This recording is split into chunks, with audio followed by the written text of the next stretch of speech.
इस वीडियो में क्वेश्चन है, दो सेम अल्टरनेटर के पैरेलल ऑपरेशन का पैनल वायरिंग डायग्राम बनाना है, जिसकी स्पेसिफिकेशन दे रखी है 415 वोल्ट 3 फेज और 50 हर्ट्ज 5 केवीए।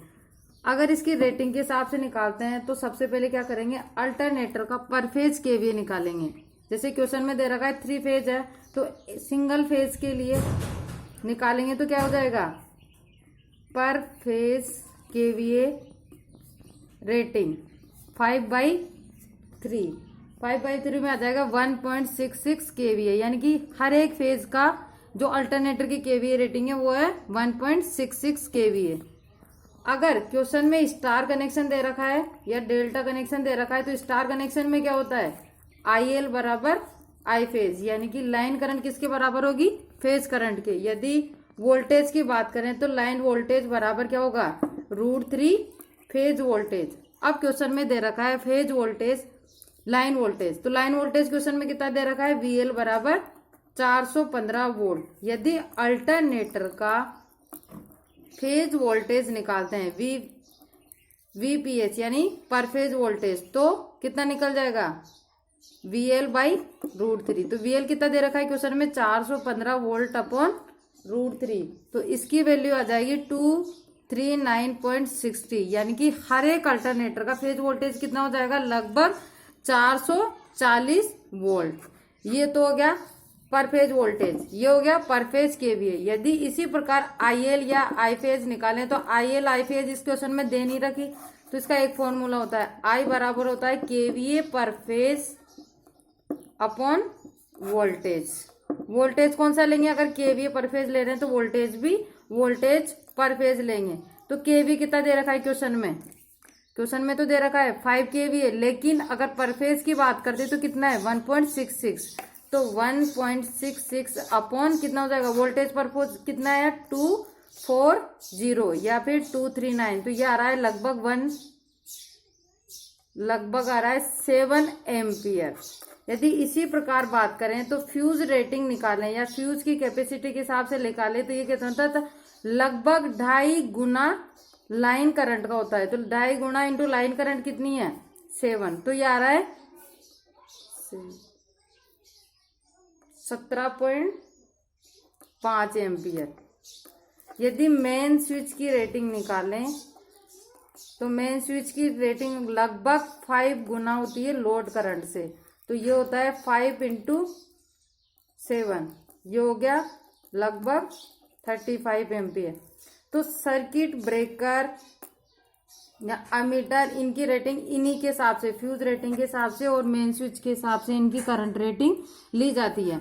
अब इस प्रकार के जब भी क्वेश्चन आते हैं तो सबसे पहले क्या करेंगे, एक अपन इंडेक्स बनाते हैं स्पेसिफिकेशन वाली। उसमें क्या होगा, एक तो इंस्ट्रूमेंट्स नेम होगा कि पूरा जो पैनल वायरिंग डायग्राम बनाएंगे उसमें कौन कौन से इंस्ट्रूमेंट्स अपन ने लगाए हैं और उनकी क्वांटिटी कितनी है और उनकी स्पेसिफिकेशन क्या है। तो अगर इंडेक्स की बात करें तो इंडेक्स में क्या है, सबसे पहले अपन क्या करेंगे, इंस्ट्रूमेंट्स नेम लेंगे,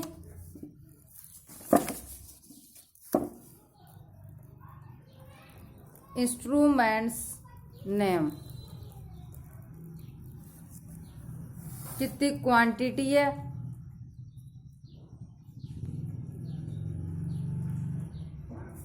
और उसकी स्पेसिफिकेशन क्या है। अब सीधा सीधा अमीटर करंट है तो अमीटर चाहिए, वोल्ट मीटर चाहिए, फ्रीक्वेंसी मैच करेंगे तो फ्रीक्वेंसी मीटर चाहिए, सेलेक्टर स्विच चाहिए,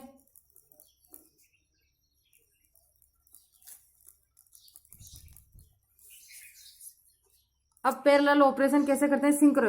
पहले वाली वीडियो में बताया तो लैंप की सहायता से अपन पैरेलल ऑपरेशन नहीं कर सकते, क्योंकि लैंप का कभी जल रहा है कभी नहीं जल रहा या बुझ रहा है, तो इस प्रकार से अपन पता नहीं लगा सकते कि कहाँ कौन सी कंडीशन अपनी सेटिस्फाई हो रही है या नहीं हो रही है। तो इस वजह से मैंने बताया था कि सिंक्रोनोस्कोप की सहायता से पैरेलल ऑपरेशन करेंगे। तो इसमें क्या होगा, एक सिंक्रोनोस्कोप वेन टाइप होती है जो गोल गोल जिसमें पॉइंटर होता है, अभी बताते हैं। सिंक्रोनोस्कोप हो गया, इंडिकेटिंग लैंप हो गए,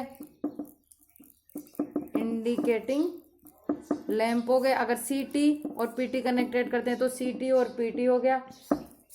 तो ये तो हो गया इंस्ट्रूमेंट्स नेम। अब कौन कितने चाहिए, एक पहले वाले अल्टरनेटर का और दूसरे वाले अल्टरनेटर का। तो अगर बात करें तो दो, एक तो अमीटर कनेक्ट करेंगे, दो हर फेज में हर अल्टरनेटर में 2 वोल्ट मीटर लगाएंगे, एक फ्रीक्वेंसी मीटर होगा, 2 सेलेक्टर स्विच होंगे, एक तो अल्टरनेटर फर्स्ट का और एक अल्टरनेटर सेकंड का। तो 2 सेलेक्टर स्विच। सिंक्रोनोस्कोप हमेशा एक होगा।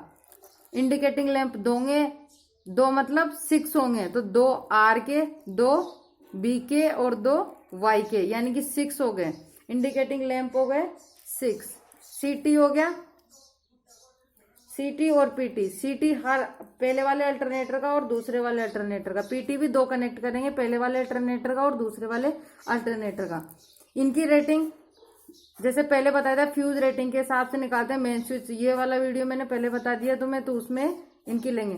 तो जैसे मान लो अमीटर है, तो अमीटर की रेटिंग दे रखी है 16 एम्पियर, यानी कि लगभग 7 दूनी 14।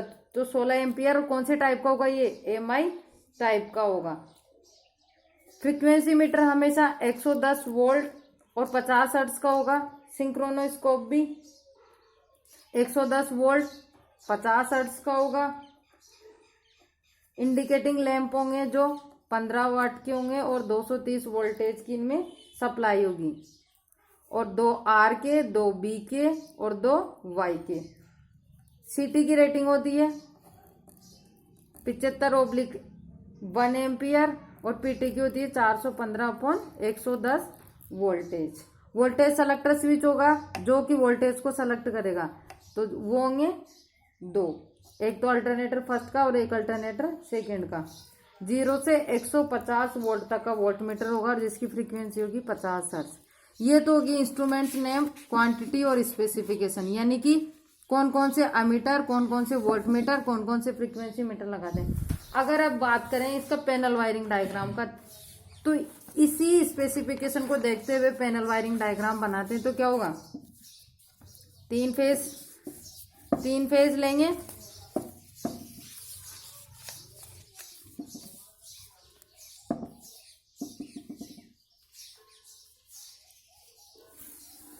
आर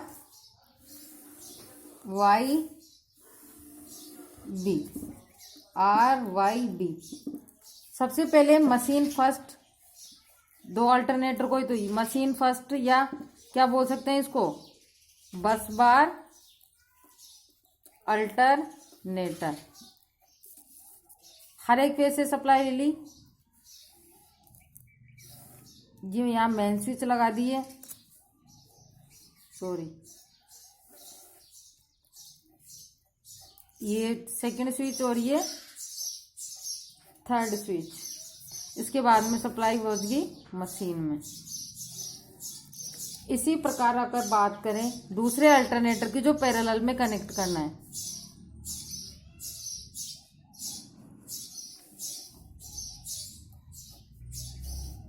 उसको क्या बोलते हैं, इनकमिंग मशीन या इनकमिंग अल्टरनेटर या मशीन सेकेंड। ये हो गया इनकमिंग मशीन, ये दूसरे फेज का और ये थर्ड फेज का। ये तो हो गए स्विच, इनको बोलते हैं मेन स्विच या सर्किट ब्रेकर, जिनकी रेटिंग 5 गुना ली जाती है। ये तो हो गए स्विच। अगर इसी में अमीटर या करंट को मेजर करने के लिए सीटी कनेक्ट करें, सीटी क्या होता है, करंट ट्रांसफार्मर, जो कि करंट को मेजर करता है। सीटी हमेशा सीरीज में कनेक्टेड होता है, तो हर एक फेज के सीरीज में सीटी कनेक्ट करेंगे। तो कैसे कनेक्ट करेंगे, इनको कॉमन करके 1, 2 और 3, इन तीनों को एक साथ लेते हुए क्या कनेक्ट करेंगे, यहाँ ये हो गया सेलेक्टर स्विच और यहाँ क्या कनेक्ट कर देंगे, अमीटर, जो कि करंट को पूरे लाइन के करंट को मेजर करेगा। तो ये हो गया सेलेक्टर स्विच। इसी प्रकार अगर वोल्ट मीटर लगाएं तो वोल्ट मीटर हमेशा पैरेलल में कनेक्ट होता है। तो कहाँ कनेक्ट करेंगे, 1, 2, 3 फेज से ले लिया, इसको बोलेंगे VSS, VSS का मतलब है वोल्टेज सेलेक्टर स्विच। यहां से कनेक्ट कर दिया वोल्ट मीटर। वोल्टेज के लिए लैंप का भी प्रयोग कर सकते हैं, R, Y और B।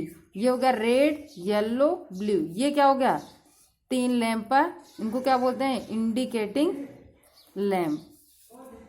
अगर PT की बात करें तो प्राइमरी वाइंडिंग ये होगी और ये होगी इसकी सेकेंडरी वाइंडिंग।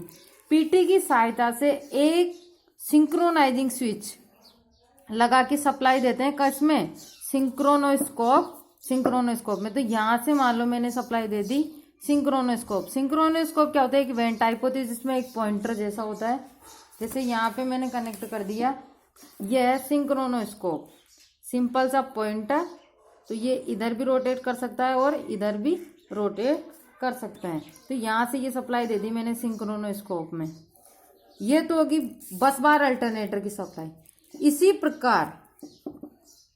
इसी प्रकार दूसरे वाले अल्टरनेटर के भी PT से कनेक्ट कहाँ कर देंगे, सिंक्रोनोस्कोप से। तो यहां से मैंने कनेक्ट कर दिया एक PT, एक दूसरा लगा दिया सिंक्रोनाइजिंग स्विच को कनेक्ट कर दिया इसके पैरेलल में। तो यहां से सप्लाई कहाँ पहुंच गई, ये सिंक्रोनोस्कोप वैन में। सिंक्रोनोस्कोप वैन से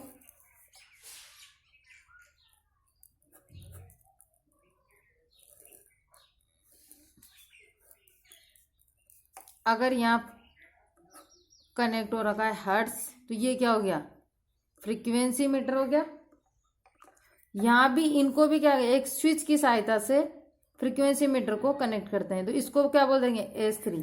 तो S1, S2 और S3 ये तीनों क्या हो गया, सिंक्रोनाइजिंग स्विच। यानी कि ये सिंक्रोनोस्कोप वैन है या सिंक्रोनोस्कोप है जो कि सिंक्रोनाइजिंग स्विच की सहायता से अल्टरनेटर फर्स्ट और अल्टरनेटर सेकंड से जुड़ी हुई है। किसी भी प्रकार का वोल्टेज या फ्रीक्वेंसी या फेज सीक्वेंस मिसमैच होता है तो ये पॉइंटर थोड़ा सा अनबैलेंस हो जाता है, यानी कि कभी इधर आता है कभी ये इधर आता है। तो इसका मतलब हो जाता है कि कोई सी भी एक कंडीशन अपने मिसमैच हो रही है तो अल्टरनेटर को पैरेलल में कनेक्ट नहीं कर सकते हैं। तो ये तो क्या, या वोल्ट मीटर भी लगा सकते हैं, हर एक फेज में V1, ये दूसरे फेज में हो गया V2 और ये हो गया तीसरे फेज में। तीसरे फेज के लिए कभी इसका पहला ले लेंगे, ये हो गया V3 और ये इसका सेकंड पॉइंट लेंगे। तो V1, V2, V3 वोल्टेज देखने के लिए।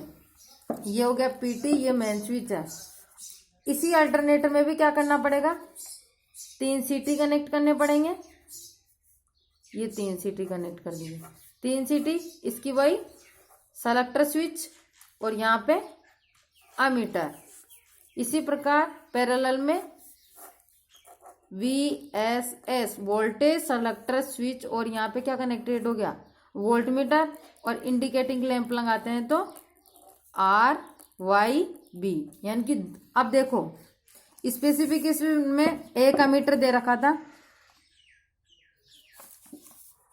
2 अमीटर, फर्स्ट अमीटर ये, सेकंड अमीटर ये। अब सीट बनाते टाइम ये जो इसकी रेटिंग है, स्पेसिफिकेशन है, वो अपन को यहाँ भी लिखनी है सीट में।